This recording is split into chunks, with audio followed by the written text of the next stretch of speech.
I want to go back to this Katrina poll because I don't get it. I'll be really honest with you. Maybe it's because I was down there during Hurricane Katrina. Just for Americans that say that the government's response to the Gulf oil spill is worse than Hurricane Katrina, I can tell you I was down there for 10 days before I saw the first National Guard person going around there, that there were babies walking around in diapers, dirty diapers, for 3 days. There were young kids basically scavenging through, whatever the term would be, through busted out casinos with open gas lines. It was absolutely horrific. FEMA was nowhere to be seen. The administration was nowhere to be seen. The governors were nowhere to be seen. Police officers vacated a lot of the Louisiana area, New Orleans. I see that. I put this poll up here. This is mind-boggling to me, especially when we talk about here. We've been critical of the president, what he has said, how he can't emote. That's who he is. So we're factoring that in. But as far as substance goes, put the poll up. As far as substance goes, the president's got it just about right, I think, from day one. So where the hell do these numbers come from? Seriously, we've been critical here, but where the hell do these numbers come from? This is lunacy. I'll give you a guess. I think it's because of the continued decline in people's faith the government will do the right thing and the government is the answer to anything. So this is actually Katrina piled on top of failures in Iraq, piled up on all the other. Just a growing skepticism. Exploding deficits, and the long-term trend, as we've seen in the last 30 years, has been towards that. And that is, I think, one of the biggest challenges this president faces. But based on the facts on the ground, I'm just saying, I know. This is my area. This is my backyard. Nora, there is no rational reason why more people think that the government's handling of this oil spill is worse than the government's handling of Katrina. There is no rational reason. It's a brilliant point. Remember, there were dead bodies laying on the street after Katrina for several days before they were cleaned up or brought up and given a proper resting place. But I also think, too, it's the news immediacy. I mean, people sort of see the Gulf spill oil in the news, and so they rate it as worse. And then I think it's also this deep distrust in government, deep distrust in what the government's doing. And that's why I think this White House is concerned, that even though they may have not be responsible, BP is responsible, even though the president says he was there a month ago, they still have to be so vigilant with the communication strategy and sort of this new era of constant criticism and constant analysis and all of it. I could say something about those poll numbers, but I will not. Okay, thank you. Be slaughtered. No. All right, let's move on with news, because there are other political stories to get to from coast to coast. I just think that the response to Katrina would have been much different had it been in a white, rich suburb of Houston, Texas. And I just wonder if that's why people weren't as focused on it as they should have been. Well, who are you talking about when you say people? Because this White House was. They were there. They have been there. I'm talking about Katrina. Yeah. But I'm talking about Katrina. Okay, I get it. I'm just saying that. Anyway, let's just move on. I was talking about Katrina. Yeah, and I thought how you were comparing more Americans weren't shocked and outraged by Katrina than they are by this disaster. I'm surprised. Anyway. All right, may I? Sure. Go ahead. You're not understanding anything I'm saying here, so you might as well read. I got it. Mark Halperin, you've got a headline that's of interest that you're looking at right now. Well, this is I won't even call it a dirty little secret, because it's neither dirty nor a secret, but one of the problems Barack Obama faces in public life, we saw it during the campaign when he got angry on a few occasions, like in South Carolina, is he cannot get angry and be an effective communicator as an African American. What's the headline? So Matt Drudge takes the Matt Lauer quote and he casts it as Obama goes street.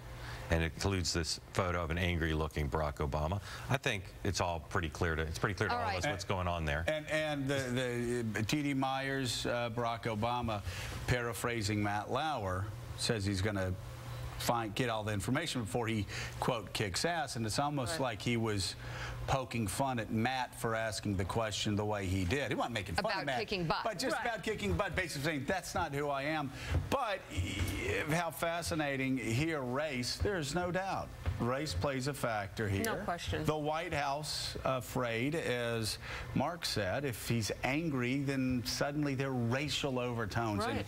And even when he's not angry, you have the Drudge Report talking about he tiptoes up to the line of being angry, and this is how it gets portrayed.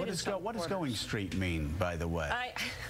I don't know. For Ivy League wasps watching at home and I think when you say somebody's street, I think for a lot of people who don't really know what that means, it has racial implications. Right. It has to do with the sort of African-American street culture, and I don't think it's meant so you're not talking about people at positive. Northeast Harbor, then, right? You don't go street Northeast Harbor. Look, I don't want to. You go Avenue. I don't want to dredge up conversations that we had during the campaign because we're so beyond it. But I do think we're not beyond it. I don't think we're beyond it. Not at all beyond it. There's no doubt about it. And it shows actually a blind spot as far as I'm concerned on my part, that this didn't even come into my mind, because for some reason I thought we were beyond it, but we're not beyond it. And obviously, so you think they're having these calculations inside the White House? You can't show anger because they're going. I think that's Mark, you're saying yes. There's no question that Barack Obama has his political persona has evolved in conjunction with his circumstances, which is that he happens to be an African-American man, and so he's been successful in his life by one of the reasons is because he's been a very measured person. He hasn't been prone to fits of anger or whatever, things that feed into racial stereotypes. And so not only does that work for an African American on a high level, it's who he is and who he's become as a politician. And the thing is, we always heard stories about how Bill Clinton was, very likable and very amiable, but also could get what was described as purple rage. But you know what, though? When you'd hear those stories about Clinton, everybody go, it's Clinton. Right. That's Clinton. Whereas if it's Barack Obama doing it, suddenly people are going to twist that and make it look sinister. If you look at the poll numbers, we were talking about before, where Barack Obama is not seen as having made the economy better than George Bush, that people don't trust him. A lot of that is white working class voters who don't have confidence in him because he's a Democrat, but for some of them clearly also because he's African American. So race is still, Dee Dee, an issue. I think it's why in this crisis. Yes, even. And it's an issue for President Obama more broadly. It's why the birther movement won't go away. It's why the Muslim stuff won't go away. I think those are proxies in a way, because you can't talk openly about the fact that you might be uncomfortable with his race, but you can say that he's a Muslim or that he wasn't born in America. Help me out here, because you worked for Bill Clinton. I was always stunned in '94 by the level of anger against Clinton. The Clinton Chronicles, for instance, where they were suggesting that Bill Clinton murdered 6 or 7 people in Arkansas. I mean, there was nasty, ugly stuff out there about Bill Clinton. What's the difference between that and Barack Obama? It seems to me that actually the level of vitriol against Bill Clinton in '94 reached levels that I didn't see in 2008. Well, I do think in the 2008 campaign it was a little bit more muted in some quarters, but not really. Look, there's also going to be rage against any Democratic politician. It's just the way it is, and partly that's a proxy for an for wanting to change certain facets of American society that a lot of people aren't ready to change.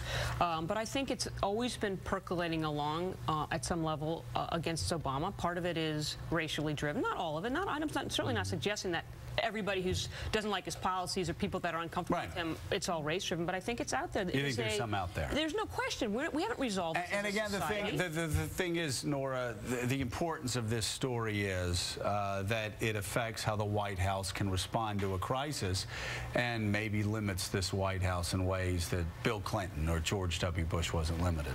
Look, this president has the Goldilocks problem. He's never hot enough or never cold enough. He's always sort of just right. And that sort of inflames people who want him to be really angry out there. They want him, that he should show more passion on an issue. But I think there's real questions. I mean, this president is challenged by so many problems. I mean, we talked about this. I mean, there are White House staffers who've told me that they wake up with nightmares about this gushing oil spill and just sort of taking over their entire agenda. It's a huge worry. Yeah. I was sort of stunned when you just walked in and I said, so do you think Obama, what do you think, is he angry enough? And your response was, he can't be angry. He can't be angry. He can't be angry. Because he's black. Right. I think that's hard for him. which stunned But I think you can be emotional. Anger isn't the only emotion that would be helpful in this context. And I think, you know, it's not That's a good one that works for me. Yeah. But you know, you're a Bubba. You can be, exactly.